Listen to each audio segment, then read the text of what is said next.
In these large companies, it tends to be hard to, like stand like when you get in your foot in the door, but then actually showing yourself in front of the manager or senior management so that they recognize and then push you forward.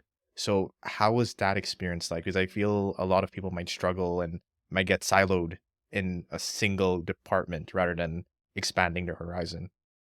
That's a very good question. And I believe it's actually it's a very important one to address. You are right.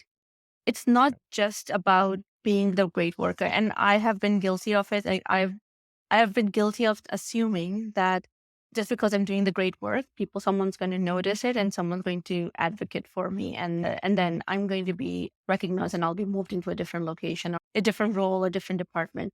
So my advice for that, and this is learned over time, has been you have to find out who are the people who are willing to sponsor you. You have to build that relationship. It's organic. It cannot be something that you can just, oh, Of hey, course. can you be my sponsor? Or because I really like what you do and all that. And in these corporate environments, it's always about, okay, you'll move to the next role whenever that seat is empty or whenever that role is empty or whenever someone's moved on or you move to something completely different within the department. That being said, if you're part of a team, your role is to support your senior leadership. And that's how you make yourself known to the senior leadership. If you talk to your senior leadership, understand what the problem is. You have to bring solutions to your senior leadership, not just problems. And I'm someone who loves to poke holes into things and always complain about, okay, this is what's wrong over here, but this is what's wrong over here. You will be able to find the sponsors for it. But at the same time, you have to also know what you want within your role. Where do you see yourself? Do you want to be a people manager? Then you showcase it. You think nowadays in today's industry, it's great. You don't really need the title to be what you want to be in a role. And as long as you keep on acting in that manner, that is what you definitely, that will help you grow and progress. So all the people who will be listening to this is that don't worry about it. Don't focus just on that your work will showcase for it. You have to be a little bit more strategic about it.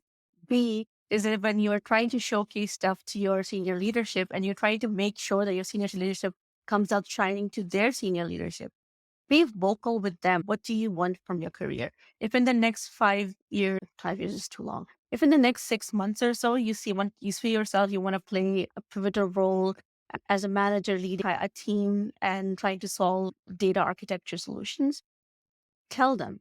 And then be on the lookout for those opportunities. And then you have to build your profile, build your Yeah. portfolio, and build your skill sets that way.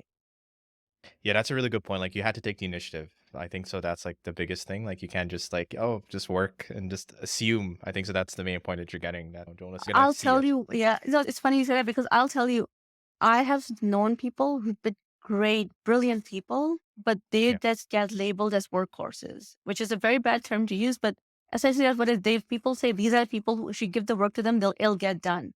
And that sort of limits you in that area because you cannot grow. You cannot go beyond just being someone who just gets work done.